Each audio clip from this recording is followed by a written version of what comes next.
Mes bien chers frères, voici le signe qui vous est donné. Vous trouverez un nouveau-né emmailloté et couché dans une mangeoire, dit l'ange du Seigneur au berger, pour annoncer la venue du Sauveur. Mes chers amis, il n'y a rien d'extraordinaire à voir, seulement un nouveau-né emmailloté et couché dans une mangeoire. Il est vrai que l'endroit où le nouveau-né repose n'est pas coutumier, c'est le moins qu'on puisse dire. Mais il n'y avait pas de place pour le roi des rois, pour le Seigneur de l'univers. Personne l'attendait. Eh bien, qu'à cela ne tienne, une crèche fera bien l'affaire, une mangeoire. Et qui est invité à venir adorer celui qui est Dieu? Des bergers. Où sont-ils les pharisiens, les chefs des prêtres, les scribes, ceux qui connaissent bien les Écritures, ceux qui attendent le Messie? Ils sont absents.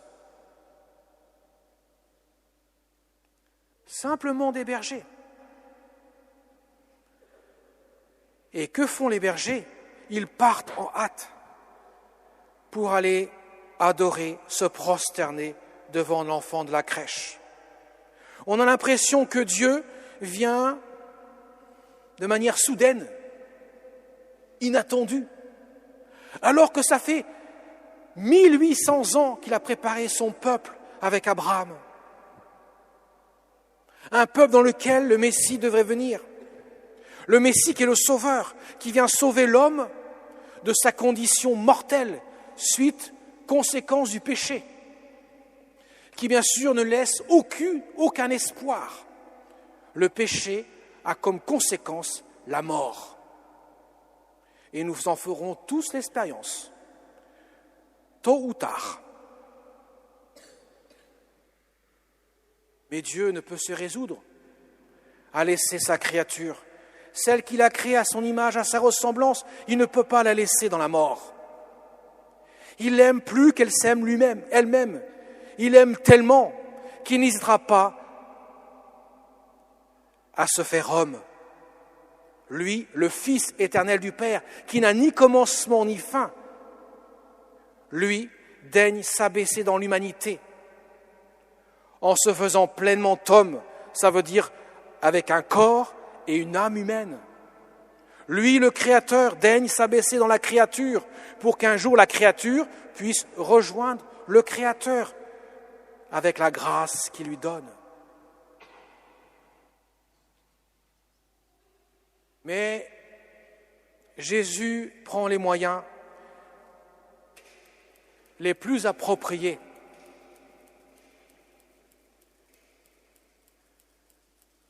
pour venir en ce monde. Il choisit la figure du petit enfant, du bébé qui paraît fragile, pour venir toucher les cœurs des hommes. Il choisit les bergers, ceux qui ne comptent pour grand peu de choses, ceux qui sont même méprisés, parce qu'ils sont pauvres et petits. Ce sont ceux-là que Dieu invite à venir se recueillir, adorer, se prosterner devant l'enfant de la crèche. Parce que Dieu ne vient pas comme un bulldozer enfoncer la porte de notre cœur et nous imposer son salut. Il ne dit pas à l'homme, toi tu es homme, tu es pécheur, donc par conséquent, je m'impose à toi. Non, il frappe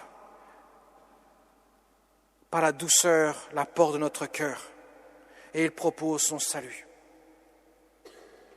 Et il n'entrera dans notre cœur que si la porte s'ouvre. Les bergers sont invités. Ils répondent à l'appel. Les pharisiens, les sadduciens, les scribes et les chefs des prêtres, eux, seront invités par le Christ lorsqu'il sera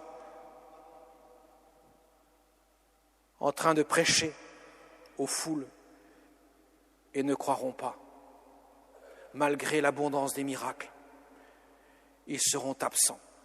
Pire, ils voudront le faire taire et en voudront à sa vie parce qu'il commence à être trop imposant parmi le peuple. Certains, leur cœur s'ouvre, d'autres se ferment. Mes chers amis, si Jésus a daigné venir dans une mangeoire, on y met de la nourriture, ce n'est pas pour rien. Dans quelques instants, lorsque le prêtre prononcera les paroles de la consécration, « Ceci est mon corps livré pour vous », le pain cessera d'être du pain, même si nos yeux ne verront que du pain, et deviendra le corps du Seigneur pour que nous puissions le recevoir dans notre cœur. Il s'est fait nourriture, voilà pourquoi il est venu dans une mangeoire. Et il vient dans l'humilité de la crèche. Ça veut dire l'humilité, c'est la terre, c'est la condition de créature pour que l'homme puisse, en tant que créature, reconnaître son Créateur qui se fait sauveur et l'accueillir de tout son cœur. Alors mes chers amis, ce soir, nous sommes tous dans cette église pour fêter le mystère de l'incarnation. Incarnation vient du latin in, dans, carnation, carné, la chair. Dieu vient dans la chair, il se fait homme. Nous venons tous fêter Noël, le mystère de l'incarnation, le mystère du Verbe de Dieu, le Fils de Dieu devenu homme, lui qui est Dieu et qui reste Dieu tout en devenant pleinement homme. Eh bien, mes chers amis, si nous le célébrons chaque année, sa venue dans la crèche de Bethléem, c'est pour que notre cœur devienne comme la crèche, parce que Dieu ne veut pas s'arrêter à la crèche, il veut aller dans nos cœurs. Et nous sommes tous invités, comme la Vierge Marie n'a cessé de le faire toute sa vie. Elle a préparé son cœur était pleinement disponible à la grâce, que pas une seule seconde de sa vie n'a été étranger à la présence de Dieu. C'était la voie royale pour le Seigneur.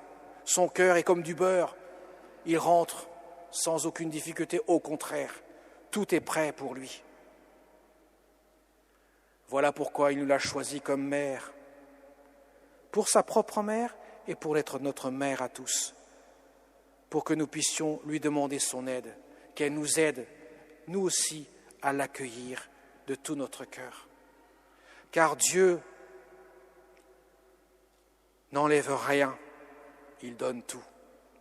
Mais cependant, mes chers amis, même s'il ne fait pas éclater sa grande gloire dans vos vies, même si vous ne voyez pas agir comme vous voudriez qu'il le fasse en faisant de grands miracles, pour vous en mettre plein les yeux, Dieu n'agit pas comme ça. Dans sa vie, le Christ a fait des miracles et il en a mis plein les yeux des gens. Quand il a fait revenir Lazare de la mort, lui qui sentait le mort depuis 4 jours au tombeau déjà, il n'y avait aucun doute qu'il était mort, ce Lazare. Et voilà qu'il le fait revenir à la vie. Alors les gens sont éberlués de voir ça, forcément. Mais où sont-ils à la croix ? Là, les chaînes de télévision se déplacent. Là, vous avez toutes les télévisions qui viendraient faire un reportage sur l'événement du retour à la vie de Lazare. Mais où sont-ils à la croix ?